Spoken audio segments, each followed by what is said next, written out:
ñaareelu pàcc bi lii lañ koy tëjee invité politique bu Migui Maram Ndiaye Migui ñu ngi lay nuyu di la dalal. maa ngi lay fay Osama Monique Sagna di nuyu Pape Alioune Sarr di nuyu également suñu invité Mamour Cissé di président PSD Jant Bi di profiter également ci occasion bi parce que depuis lors on n'a pas cette opportunité di baalu àq à tous les Sénégalais ci tabaski bi nga xam ne rek moom la ñu génn te di leen ñaanal jàmm ak tawféex rawatina mbas mi nga xam ne moom moo nekk fii ci biir Sénégal Osama. Amir Migui Maram Ndiaye ñu ngi lay déwénati yow it di la bàyyi nga tàmbale waxtaan bi ak kii di Mamour Cissé nekk njiitu PSB Jant Bi moom gëjoon nañ ko gis lool ñu ngi lay jaajëfal ci invitation xam naa nit Sénégalais yi namoon nañ ko. Effectivement donc PSD Jant Bi moom mooy parti social démocrate Jant Bi kon ñu am mbégte tey jii di ko dalal moom Mamour Cissé dañ koy bàyyi mu nuyoo ak ñi nga xam ni ñoom ñoo di téléspectateur yu ITV. mais content d'abord ci invitation bi. Et profiter aussi du prétexte pour d'abord présenter mes condoléances à la famille Thiam, Nabousso Thiam, qui était son grand frère, son kharit, nit ku baax ku yàlla jël depuis barke démb, pour ne pas dire hier, avec cette grande dame, cette grande royale qui est aussi décédée, et qui était un ancien militant du Parti démocratique sénégalais, Adja Awa Diop. Mais profiter aussi de l'occasion pour souhaiter vraiment... je pense que les Sénégalais ont passé une très bonne fête. Mais wax leen aussi que c'est important que nous soyons dans une vigilance extraordinaire. Oui, affaire mbas mi.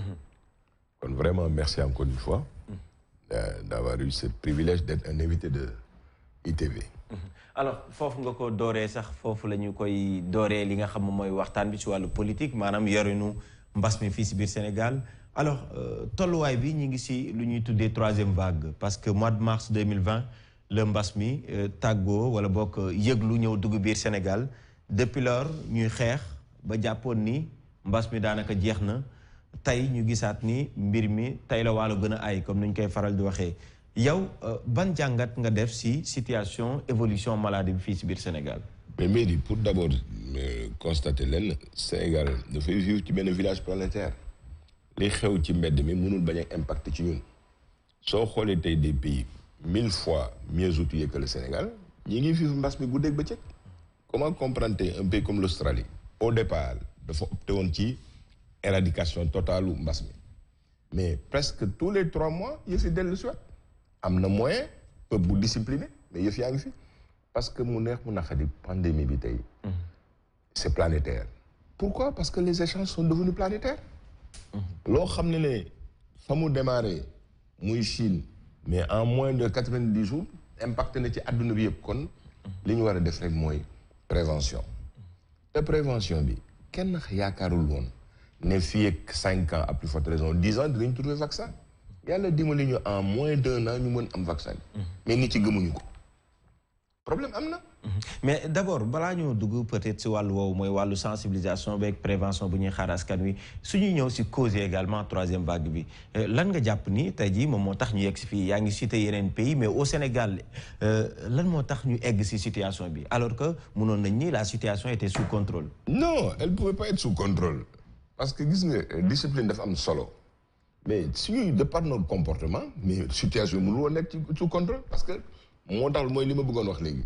gis nga ta sécurité dépend de l'insécurité de ton voisin su dee yow yaa ngi jël matukaay yi nga war a jël te sa voisin bi jël ko y a un problème yéen yaa leen war a conjuguer ndoo seen ay effort yéen ñëpp ngeen xàccandoo dóorandoo ci même direction. man j'ai eu la chance d'être en dehors de la politique un acteur économique au cœur de Dakar mais li may gis c'est terrifiant ay nit yu lay wax ne la gëmuñu ko moi j'ai un centre commercial à Dakar. mais ñu fay dugg ne gëmuñu ko da ngay xaaxatay kooku lan nga ci mën su vague troisième vague yegsi et je suis désolé que les gens pensent c'est pas pour défendre le président de la République 2 heures de meeting 3 heures de meeting ne peuvent pas impacter ay cluster tey en Australie en Espagne comment ça s'appelle encore en France ñi ngi am 70 80 comptons 150 personnes mais loolu ci suñuy comportement la ñëpp gis nañ ne ko tey la wàllu gën a ay xew yaa ngi fi woon. mariage yaa ngi fi réception yaa ngi fi mais kenn jëlatul geste. mais su ma la déggee nga ni 2 heures de meeting warul mun a tax tey jii ñu jël responsabilité bi teg ko si président de la république mais 2 heures de meeting yooyu bul ko xeeb dafa doon ay meeting yi nga xam ni yaa ko waxal sa bopp meeting nga ko tuddee meeting yi nga xam ni ñoo fa daan nekk takkuñu ay masque tey jii après ñu war a wax askan wi takk leen masque wala respecter leen mesures barrières yi arrêter les rassemblements est-ce que tey jii tamit munoo nangu ni y a une responsabilité du président de la république si lu xew jamono ji. gis nga man je positive xam nga pour lan parce que réew mi ñoo ko bokk. Nul ne peut se prévaloir de ses propres turpitudes. Pour le cas d'espèce, encore une fois, je le répète, c'est une affaire collective. Bu ñu fuir suñuy responsabilité dans cette affaire. xoolal bu baax sa kër xoolal bu baax sa quartier xoolal bu baax sa koñ. Il y a eu des gens qui ont eu des relâchements wax naa ko léegi. gis nga loolu le président def épiphénomène la par rapport à li amoon parce que du tax à un moment Sénégal yi sax naagu nañu. L'enfer, c'est les autres. Les gens le pensent, mais l'enfer peut être chez nous. Et pour le cas d'espèce, Bakou, oui, nous avons fait épisode tangay bi yek affaire yi non. Li humidité bi meun ak taw bi ci bir affaire bi tangay rek mënu ko. C'est des réalités qui sont là, ay comportements yu ñu wara def la. On peut discuter sur la pertinence de la visite du président de la République. Mais fini wax. Mais en tant que njiit, est-ce que tamit c'est pas parce que sénégalais yi bàyyi nañ que ni moom également day jàpp ni sénégalais yi bàyyi nañ si foofu également le fait que bàyyi maanaam bàyyeeku bi bàyyeeku bi sénégalais yi def là également y a même une responsabilité de l'État. dégg li ma xam nga damay noonu ñëw li ma wax mooy déjà qu'on ne pense pas que l'affaire là c'est simplement par rapport à cet acte là ñun ñoo war a changer de comportement parce que gis nga affaire Covid bi dafa jur leneen maa ngi dégg léegi cette grande dame là comment est-ce qu'elle a dit ay xale yu ndaw ñu leen di sàkku tey. Mais c'est-à-dire, c'est un problème sociétal. Il faut que nous le collectivement, sur nous il y a énormément d'injustices et de choses. Mais il y a un soxor bi nek ci réew mi duñ ko wax. Nit ci nek ci réseaux sociaux di saga mamul ndey lu nek nga def mais il faut qu'on change de comportement. Ce n'est pas l'affaire uniquement du président de la République, c'est l'affaire de tout le monde. Hier, je le disais dans une radio. Nous, on a été à l'école primaire de la zone B. Ibader Thiam, c'était enseignant la woon instituteur mais Iba Der Thiam su daan dugg ci école bi ñëpp ay defarwaat mais kii nañ ñu daan dóore pneu suñuy papa ak suñuy yaay kenn du ŋaang soo tasanteeg sa instituteur mais week-end ci mbedd mi mu gis la ngay football xam nga ne lundi matin première heure yoon nañu jëkk a interroger on avait xamoon nañu ko sacerdoce amoon na instruction civique am na nu ñu yare woon parce que koñ bi yëpp la doon yar soo déconné koñ bi yëpp lay duma mais tey relâchement bi lu neex waay def mais les contre-valeurs le seul moyen tey le seul but mooy avoir de l'argent par tous les moyens amatul benn valeur qui sous-tend tout ça. Mais man dama jàpp ni doyen également njiit ñi nga xam ne ñoom lañ fi teg seen liggéey aussi seen mission loolu si la bokk bu fexe askan wi ñu leen di forcer sax si yenn saa pour que ñu am coppite comportement mais suñu démissionné là la situation devient beaucoup plus grave. Mais dis, je suis d'accord mais pour le cas d'espèce mais les gens ont posé des actes aujourd'hui il faut qu'on sache que sur presque 1,2 milliard d'habitants en Afrique on n'a pas vacciné 10% de la population africaine parce que encore une fois captation bi pays développé yi def ci vaccination yi ñun kan moo ñu daan jox vaccin sa Inde la daan jóge bi pandémie bi mu fa taxawee mooy seen variant Delta bi mais dañu tal étiquette seen bopp nañu tal xoolal aujourd'hui sur les denrées stratégiques ceeb ak leneen ñëpp ngi am réflexe de survie pour téye seen yëf résilience bi tey plus que jamais la war a am oui je suis d'accord l'État devait jouer un rôle central xoolal ba ñu commencé woon am ay xale yu am plein d'imagination créer ay machines yu defar gel mais il n'y a pas eu d'accompagnement ça c'est la responsabilité de l'État gis nga tey fi ñu toll benn ennemi nañu am ñun ñëpp dañu war a conscient que ennemi bi c'est la Covid ñu combattre Covid boobu. D'accord. Mamour Cissé bu ñu jéggee sa discours bi yëpp daa mel discours boo xam si da ngay modéliser population bi dañoo war a respecter am crise des valeurs mais dañuy mel ni da ngay épargner responsabilité autorité yi suñu échelle de 1 à 10 responsabilité autorité si li nga xam ne mooy Covid 19 bi fan la parce que ñëpp xam nañ ne c'est le gouvernement qui donne le tempo ci guerre sanitaire moom mi sax moo waxoon ni nous sommes en période de guerre sanitaire mais soo waxee en période de guerre sanitaire il faut nga wane le bon exemple est-ce que rassemblement yi nga xam ne autorité politique yi am nañ ko de n'importe quel camp opposition ou le pouvoir participer wuñ ci li nga xam ne mooy relâchement collectif. Mais absolument, parfaitement. C'est la raison pour laquelle je n'épargne pas. Je dis que c'est un épiphénomène par rapport à ce qui se passe aujourd'hui.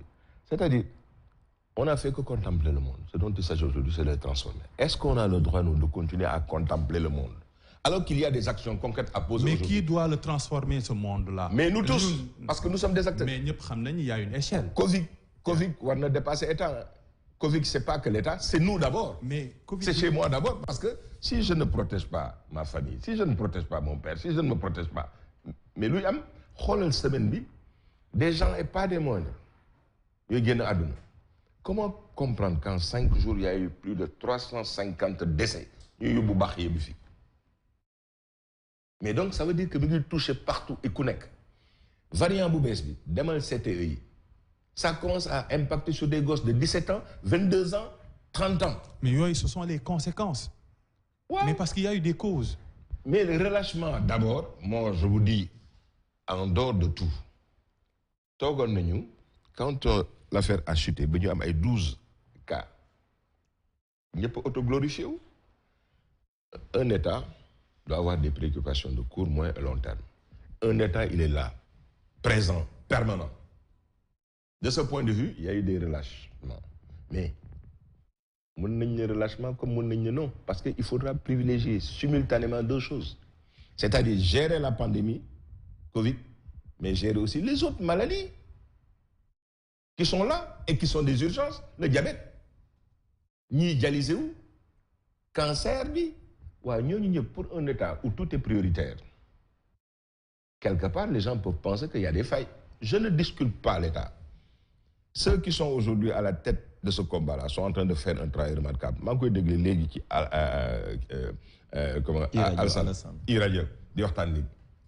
vous dire on a des compétences, des valeurs certaines qui sont en train de faire le travail. État bi duñ ko disculper war na gën a taxaw war na gën a présent nee na il y a des gens qui discutent de la pertinence de ce que le président a fait à l'intérieur du pays.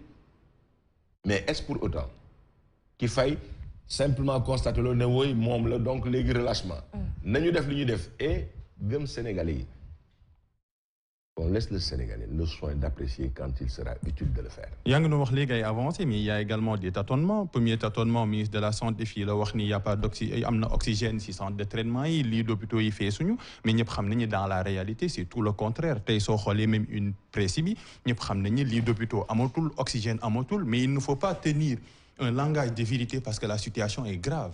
Sarr, est-ce que vous avez caméra dem CTI ba gis lolu que constaté il y a pas effectivement on a constaté ça on a constaté ça. Il y a eu des plaintes des Sénégalais eu plainte par rapport à ça. Non. Même le ministre dernière sortie il l'a reconnu. Non, le ministre a été très clair bi réceptionné Johnson. Néna ba mu kay joxé wat. On n'est pas à court d'oxygène. CTI à un moment wañi nañu ñu fa nékkon pour li ma wax. Parce qu'il y a d'autres maladies qui sont là. Et docteur Seydi dit leneen lu nga xam ni méngoowul ak li nga xam moom la jëwriñ bi di wax. Non. Alors que moom moo nekk au front également moom moo nekk si CTI. xam nga Seydi il a un travail remarquable. Le ministre a une fonction politique. C'est pas un technicien, c'est Seydi qui est le technicien. Kon moom la ñu war a gën a déglu. Kanti Seydi c'est crise sanitaire bi oui. Le technicien. Non, attends. Ah oui. Il faut savoir que le ministre a une fonction politique. Il n'est pas partout. Il a des collaborateurs qui lui donnent des informations. Au moment T, quand il livre cette information-là, il est sûr de son fait. La différence avec Seydi, brillant sujet, c'est que lui, il a la main à la tâche. Les gens ne peuvent pas ne pas être insensibles. Mais déjà, tout le monde pense qu'il y a un problème entre les deux. Et essayons de taire nos divergences pour le seul intérêt aujourd'hui du Sénégal, c'est-à-dire si nous réglons cette pandémie-là, il y a un problème. Je ne discute personne. L'heure des comptes arrivera. Mais pour l'instant, solo. Mingini, Mingirei, contrairement à ce qu'on pense, à Dakar, c'est pas 2000, 3000, c'est pas. Non, on est très loin de cela. Nous devons être à 30 000, 25 000 à 30 000 cas. Les gens disent que presque dans chaque maison, foyer là. Nous devons continuer l'eau parce que technique de solution. Solution, nous sensibiliser, pour que alhamdoulilah, qu'il y ait un peu de relâchement. Oui, Monsieur Cissé, Yangi minimiser, je pense que l'impact pour tournée économique pour chef de l'État bi am ci troisième vague bi suñ la déggee sa explication mais bu ñu ñëwee tey ci opportunité déplacement yooyu naka nga koy juger nag boo nekkoon à sa place ci moment bi ñu toll nga xam ne pandémie bi maîtriser woon nañ ko mais jógewu fi woon y avait des risques ñu ngi ko doon wax que troisième vague bi ñu OMS alerté woon na on avait vu les prémices d'une troisième vague est-ce que boo doon jox conseil da nga koy permettre mu def tournée économique au moment où on est dans une crise sanitaire est-ce que tournée bi warul woon nekk plutôt benn inspection ci lieux yi nga xamante ne ñooy gëstu ci wàllu wér-gu-yaram ci wàllu laboratoire ci ni mel que tournée économique et pourquoi le Nord? Et surtout que depuis le mois de mai Institut Pasteur wax nañ ni variant yu bees yi ñu ngi dugg Sénégal seen rapport. Mais ñun on a prévenu en disant bi ñu commencé dégg en Europe que Delta baa ngi yegsi. On a demandé à ce que les autorités puissent prendre des dispositions pour contenir l'eau au niveau d'abord des frontières. Et quelqu'un m'a dit, mais vous avez oublié que le Sénégal a signé des accords et c'est très difficile aujourd'hui de contenir les gens. Libre circulation des biens et des capitaux, à plus forte raison dans nos États. Nous devons faire ce que nous devons faire. L'État a un temps soit peu failli. Mais pour revenir, sous l'année on peut dire toujours gloser. Pourquoi il l'a fait et il aurait pu faire autre chose. Maintenant, il se trouve aujourd'hui que c'est un président de la République et sa fonction, elle est permanente et quotidienne. Sur les choix. Fini, Macron est actuellement à presque 10 000 kilomètres de la France. Ce matin, sur une radio étrangère, les gens ont dit qu'il y a eu 4 000 à 3 000 personnes qui l'ont accueilli. Il faut que, certes, qu'on fasse de la prévention, mais le rôle impérial, le rôle d'un chef d'État, c'est autant que faire se peut de gérer la totalité des activités. Mais ça n'impose pas des bains de foule, M. Cissé. Non, ça n'impose pas des bains de foule. Non. Comme nous le bains de foule, encore une fois, cet axe-là est discutable aujourd'hui par rapport à Taïsi Moutaho. Tout le monde se focalise là-dessus. Mais c'était une tournée économique où il y a eu des choses. Je donne un cas. Il y a aujourd'hui, dans le secteur des télécommunications, une structure, je ne ferai pas sa publicité, détenue par des nationaux, qui abat un travail remarquable au nord du Sénégal pour permettre aux immigrés d'être en contact direct avec leur famille sur du téléphone allégé. Mais cette structure-là, depuis presque 10 ans, elle existe. Elle là-bas un travail remarquable. L'État ne l'a jamais subventionné.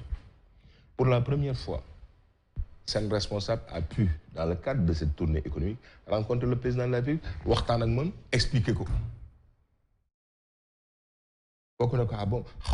Cette mission de service public que vous jouez. Non, en fait, le problème pour moi, donc peut-être importance pour Diamono Djimé. Ah non, moi je réponds. Mais par rapport à par rapport au contexte tel, est-ce que ce n'est qu'une place Diamono Djimé, il a tourner.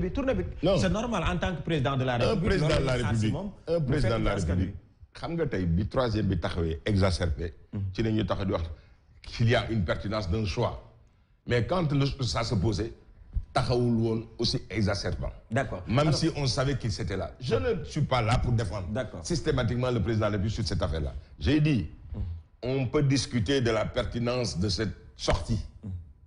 Mais tay fi ñu tollu duma contempler simplement. Je dis ga mom c'était pas pertinent parce que la preuve, tout le monde en parle. Donc, ça pose un problème. Mais est-ce que pour autant, tu as des fois un talk qui dit d'autres me défendent, les pandémies règlent. Non. dañuy toppatoo pandémie bi di toppatoo l'activité économique.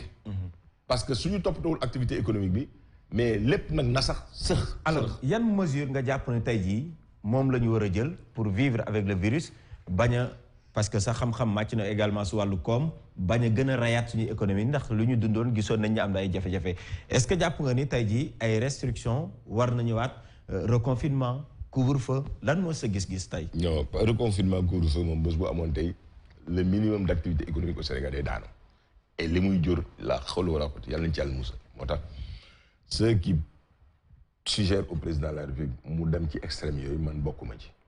yana ñu ngi dégg ay gars yi ko wax na ko way na décréter couvre-feu ay kese non c'est pas bon c'est impertinent li ñu mën def mooy ce travail de sensibilisation que vous êtes en train de faire moi j'ai été agréablement surpris ce matin dégg ngeen di joxe là où on doit aller pour se faire vacciner léegi tout à l'heure elle en a parlé na autorités yi waxtaan ak yéen fay leen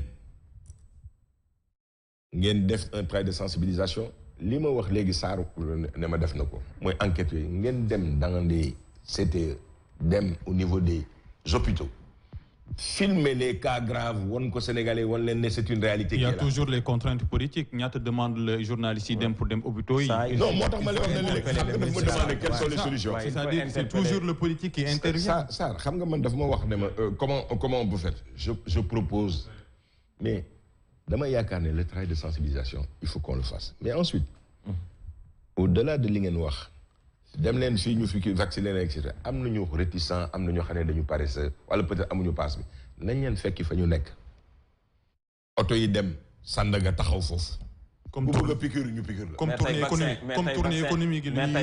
tournée économique yi li ñuy indee partisans yi mën nañ kaa def par exemple dugal leen si kaar Ndiaga Ndiaye. mais tey vaccin également moom moo amatul également Sénégal jamono. bon mais actuellement il y a pas de vaccin. si je me fie à ce que j'ai entendu. mais yi fa nekk yëpp fu nekk dañ la fa tegal 100 personnes parce que démb man par exemple def naa tuuru ñaari centre pour au moins vacciner au moins foo dem dañ naan la 50 la ñu joxoon. jeex na mais dégg naa de bonne foi. On dit que d'ici le 15, on aura au minimum 1 million de vaccins. Bien nous fasse, si on peut l'avoir, parce que le problème, moi,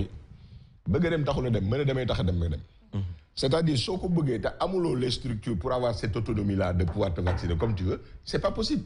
Il se trouve aujourd'hui que c'est quelques pays à privilégier, nous avons été vaccinés. C'est l'Inde. C'est la Russie qui a des problèmes d'ailleurs avec le Chili parce que Chili c'est un problème parce que nous n'avons pas jusqu'à présent mis l'accent sur aspect important cette indépendance, cette souveraineté médicale et autres. D'accord alors nous déssé ci waxtu fukki simili la donc lépp mënuñ ko tënk waxtaanee ko ci wàllu Covid-19 donc certainement am na ay questions yi des mais dañuy jéem a xool naka lañ koy duggee ak ci politique bi parce que lépp aussi dafay am link. alors su ma nee link bi mooy ñu ngi jëm ci ay élections locales ba jamono jile mbas mi xamuñu réellement kañ lay jeex ça veut dire que aussi mun na am impact ci élection locale yi ñu dëgmal alors pour yow est-ce que tey jii mbas mi situation bi évolué wul élection locale yi dina mun a am parce que c'est pas pris en compte par exemple ba ñuy indi ay coppite ci code électoral bi. Oui, en tout cas les gens ont tout fait pour que ñu mën a respecter le calendrier républicain à l'impossible nag ñun lay tenu mais nañu yii ñuy def nii suñ ci farloo bàyyi la discussion sur le sexe des anges jublu ñun ñëpp sur l'essentiel mooy lan nañu war a def sensibiliser ni ñu war a sensibiliser mais état bi jël ay responsabilités mooy la police moyen coercitif il faut ñu utiliser ko mooy lan ku takkul masque ñu pénaliser la ci sa poche soo fayul ñu yóbbu la ci grille bi ci tàngaay bi tëj la ci biir kaso bi c'est-à-dire dañu war a tam respecter état bi moo war a jëkk loolu mënuma comprendre ñuy jël ay mesures ne xale yi du ñu nangootu ñuy dawal moto yi ci mbedd mi te solu ñu casque et puis phénomène dañ koy def pour 3 jours bàyyi ko ñu continuer def lu leen neex. état bu faible la ñu am sa gis. non j'irai pas jusque là mais je constate pour le déplorer qu'un état c'est une continuité et l'état daf ñuy war a transcender ci clivage ak yu kenn xamul mais c'est des impressions moo koy andi xoolal ce qui s'est passé avant-hier. Aujourd'hui, l'opposition se focalise aujourd'hui sur Oui, mais les 3 sages-là, il faut que nous nommions les. C'est une chose. Mais il faut qu'on nomme au-delà des 3 sages-là un juge d'instruction. Pour que les affaires pendantes et qui ont une connotation pénale, les viols, soient jugés. Ils n'en parlent pas parce que ça ne les intéresse pas. Vous faites allusion à qui? À quel dossier? Mais au dossier que vous connaissez. Mais je ne fais jamais dans la langue de bois. Mais c'est l'affaire de Sonko, c'est l'affaire d'Adji Sarr. Il faut qu'on sait qu'elle soit jugée. Il faut qu'on nomme un juge d'instruction pour que mais on a pénalisé cette affaire-là. Nda aussi, mytho le, les mots taxawul, du deug, ñu xam ko, fouetto ko tek ko dans les liens de la prévention. Mais la justice mooy def affaire la justice mooy def son travail. Non, xam nga quand ça nous a mais la justice doit faire son tout ça travail. c'est l'État. Voilà. Attends, on a entendu tout mais barke demb la requête de l'opposition au niveau du Conseil constitutionnel. Xamoon nañu bu baax ne que l'invalidation de certains à compétir, c'est du ressort du juge. Mais pourquoi ils ne le disent pas? Parce que c'est des politiques. On ne peut pas les empêcher de le dire. D'amener État continuité là. Il se trouve aujourd'hui qu'on a un garde des Sceaux, le président et le président du Conseil supérieur de la magistrature. D'amener, nous devons remplacer les 3 juges là. Ce qui est pertinent. Il faut nous le faire. Quelqu'un qui a fait aduna, ñaari ci dess dañu dem à la retraite, il faut les changer. Il y a 60 jours, il faut le faire. Mais il faut nommer un juge d'instruction pour que cette affaire-là soit réglée. Les viols là. Mais pourquoi le dossier est intéressé à ce point? Non. Xam nga lepp am lepp d'égal dignité la. Pourquoi et man daf may jaaxal ci yeen lak ngeen bëggee tay nit ak yi ngeen di wax légui yépp. Quand c'est Macky Sall, il faut tirer un boulet rouge. Mais quand c'est l'opposition, il faut qu'on les choisit. Même si dans leurs insuffisances, la présomption d'innocence est consacrée par nos textes. Je suis d'accord. Mais demain, nous parce que c'est important que nous sachions. D'accord. Alors, c'est de ce point de vue que je le dis. D'accord. Moi, je ne fais pas dans la dentelle. Mais c'est l'État qui gère. Tout le monde m'a entendu. Il y a eu quelqu'un de la majorité qui nous disait que oui, il a vu M. Sonko, n'est pas un catholique, n'est pas mouride. Mais ça ne nous intéresse pas. Mais par contre, s'il aspire à diriger ce pays-là, il faut qu'il soit au-dessus de tout soupçon. Mais xam nga jóge nga ci conseil constitutionnel dem ci dossier Sonko. Non, c'est une façon de dire. Mais daa amul benn lien entre. Ah non. Nomination conseil constitutionnel c'est par rapport à décision bi nga xam ne jël na ko. Ça n'a rien à voir. Ça, je suis un responsable. Kilifa la duma waxantu. Mais dossier bokkul. Non, daf ma demander. J'ai dit autant l'opposition s'arc-boute et demande, et vous avez vu que l'opposition a demandé à ce qu'on nomme effectivement 3 autres juges. Je dis, comme ils l'ont fait au niveau du Conseil constitutionnel, l'opposition devait aussi demander à ce qu'on nomme encore un juge d'instruction. Mais quand moi il nomme, c'est l'État. Voilà pour te dire. Je fais partie d'une majorité, mais tout le monde sait que je ne fais jamais dans la langue de bois. J'ai dit, le président de la République a intérêt aujourd'hui à nommer les 3 juges. Parce que le Sénégal, il se caractérise un état de droit. Alors, c'est pas Thibaut, quand jàpp nga ni ñaari dogal conseil constitutionnel jël na ñaari dogal ci diggante bi ak ñeenti attekat. Est-ce que jàpp nga ni dogal yooyu dogal yu jaar yoon la te respecté wuñ li nga xam ni comme yaa ngi koy wax mooy article 23 bi fexe ba mat juróom-ñaari nit. Man de ku ma laaj naka ni ñuy créer entreprise ak naka ñuy développer yoo xëy na mën naa ci wax. Mais am nga expérience politique quand même. Déglu mais je suis pas juriste. Par contre, je fais confiance aujourd'hui aux sages qui sont là-bas, de par leur cursus, leur vécu. C'est un minimum de 20 ans d'expérience qu'ils ont eu tous. Et mbiru àdduna waru leen jàllal seen alaxira, je le pense. ku ci nekk fa nga tollu tey soo demul retraite dans 6 mois 1 an maximum la dese pour nga dem. Mais mënuloo yàlla dagg ci ay prérogatives am jox la ko nga war ko foyer vendanger comme ça pour rek sa nafsu à cet âge-là. Alors on a 5 minutes au moins 2 mois. Les gars jël comme mesure ils ont répété une chose. Ils sont dans le fait, ils sont dans le droit en étant 4 pour apprécier parce que il y a que eux 4 yi des ñoo mun a apprécier effectivement que 3 yi dem nañu. et de façon d'accord léegi donc wax nga ko sànq seen nomination ñu des lu war la njiit réew mi daf ko war a def mais biir conseil constitutionnel boobu nga dugg du ma fa génn parce que am na dossier bu leen di xaar mooy c'est la question du 3e mandat ou bien de la 3e candidature du président de la République Macky Sall. Alors Mamour Cissé 3e mandat doon li nga xam ni naam Covid baa ngi fi mais ba tey sénégalais yi ñu ngi koy bàyyi xel parce que amuñ ci dara lu leen leer yow est-ce que jàpp nga ni le président de la République Macky Sall bii ñu gis en 2024 candidature am lu war la lu loi war a mun a may la. gis nga du ma dóor comment on dit en wolof du ma kii du gémmiñu sàmbat xaw ma lu muy wëlis. non waxuma la ba xam dina def de sa gis-gis ba xam. déglu ma wax la président de la République ci boppam ndeyu mbind bi il s'est pas encore prononcé officiellement dans cette affaire là. Deuxièmement yaa ko waxal sa bopp tey kii lire la constitutionnalité de nos lois c'est le Conseil constitutionnel. Mais qui a peur d'un éventuel 3e mandat de Macky Sall si tant est effectivement que Macky Sall ne représente rien du tout.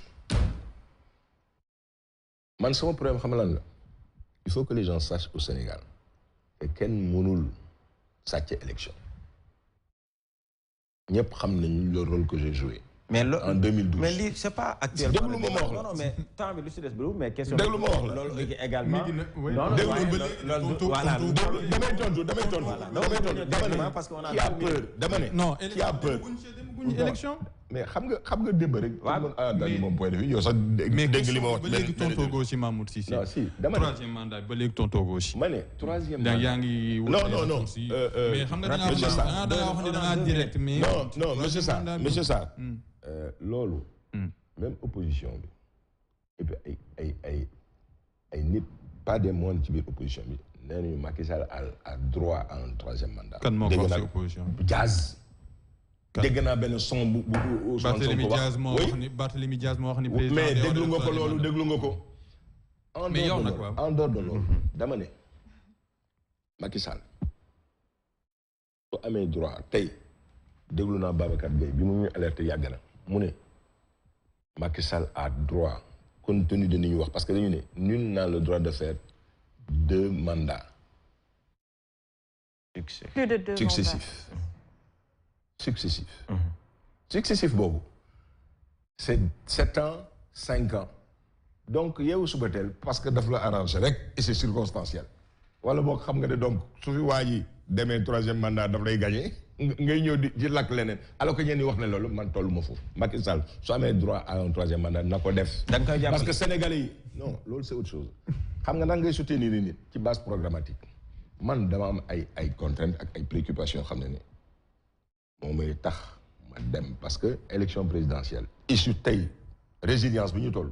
dafa am lu mu laaj yëpp. d'accord alors la dernière question Osama mooy PSD jant bi. mooy partem ñi ngi jëm say élection locale man déggaguma benn localité bi nga xam ni par le passé peut-être PSD jant bi def na ko jéem naa vérifier nag mun naa juum mais ñu bëgg a xam PSD jant bi jamono ji lan ngeen di jar dëgg ak élection locale yi est-ce que nam ngeen ñu déglu kat Mamour Cissé candidat si benn localité dem jàkkaarloog askan wi parce que bii soppi nañ ni ñuy falee nit ñi. xam nga léegi ñëpp xam nañ ne que man Dakar laa juddoo. Le Victor Hugo bi. Deuxièmement, Vélingara, Médina Yoro Fula, Koungheul. Et récemment, Khombol bi. Nekk nañ fi 2e. Bokk Diop, qui était dans le parti de Modou Diagne Fada, qui était le maire, le premier adjoint, l'essentiel presque du conseil municipal.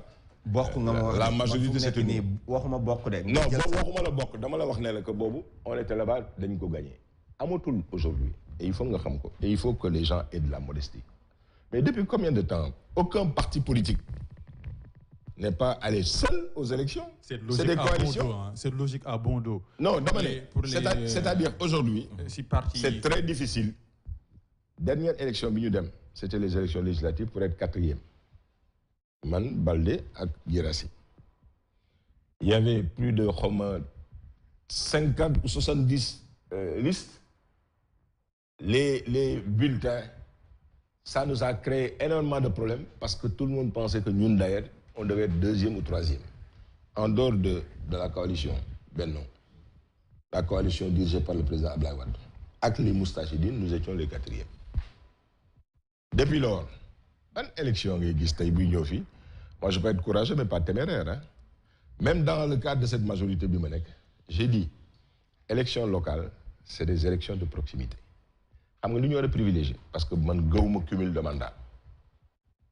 Sur Ziguinchor, si la coalition Benno veut gagner, il faut que nous ayons des divergences. Nous savons qui a le meilleur profil, nous avons jusqu'au bout pour nous gagner. Parce que l'opposition, nous avons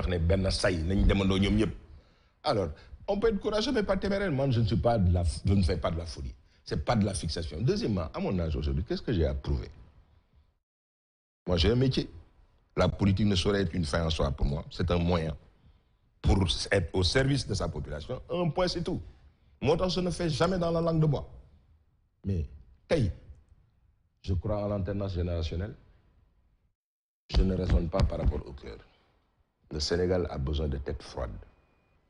De gens qui sont soucieux du devenir de notre pays parce que moi, mon yore, mais son doom comme le foncier, on n'en a pas parlé. Il doit me préoccuper. Le devenir de notre pays. Comment comprendre aujourd'hui que ce foncier des pays étrangers des étrangers qui viennent sur les terres au Sénégal parce qu'Amotou les moyens de le faire chez eux. On leur permet d'être des propriétaires terriens. Ça ne choque personne. Ça ne choque pas l'opposition. Ça ne vous choque pas. Alors que demain, vous risquez, ça ne choque pas le pouvoir. C'est choc. Mais moi qui fais partie de la majorité, j'en parle parce que ça me choque. Mais est-ce que question est très rapidement, est-ce que vous avez le président de la République? Parce qu'il y a un problème. Si lolo la parce que il fait partie de la mouvance présidentielle. Tay jii yaa ngi ci ba tey loolu naka lañ koy matérialiser parce que bokkoo ci gouvernement amoo benn responsable ci lu ñu xam jegewoo président seen ànd boobu ngeen àndoon ba gagné naka lañ koy matérialiser jamono ji. Gis nga moom lay wax léegi c'est-à-dire. Ça dépend de la majorité. C'était sur une base programmatique et des actes ont été posés. Honnêtement, en matière d'infrastructure, Macky Sall a terminé tous les chantiers du président Abdoulaye Wade. Il a terminé tous les chantiers du président Abdoulaye Wade. Des actes ont été posés. Là-dessus, j'ai été frustré.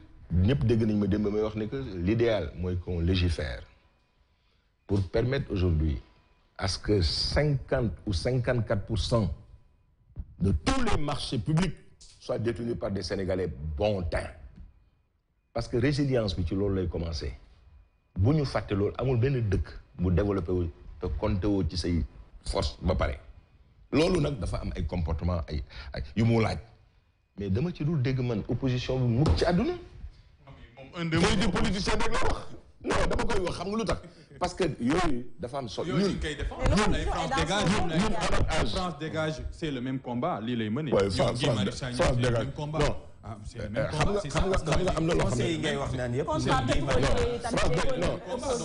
problème du France dégage non le problème c'est pas France dégage moi j'ai les mêmes droits qu'un Français en France j'ai la possibilité demain jël sama avion dem créer sama entreprise am les mêmes droits mënuma ko def en Chine mënuma ko def en Inde mënuma ko def au Liban c'est pas le France qui me dérange moi parce que j'ai les mêmes droits que lui awma problème boobu xam nga lan laa bëgg réciprocité yow mënuloo dem tey Inde am fa kër après photo nga fay jël terrain di fa jaay terrain on le fait chez toi ça ne te choque pas c'est un problème mais responsabilité kan moo si njëkkee mais d'abord ñun dañu taxaw ne d'accord ñu nañ ko kan mooy joxe terrain bi non dama ne kan mooy jaay terrain bi d'accord ma dama ne man d'accord ma su dee état ko def d'accord ma mais ñun tam nañu taxaw pour gëm suñu bopp dama bëgg nga xam leen suñuy jaay leen demal nga jëndi ko ci entreprise sénégalaise bi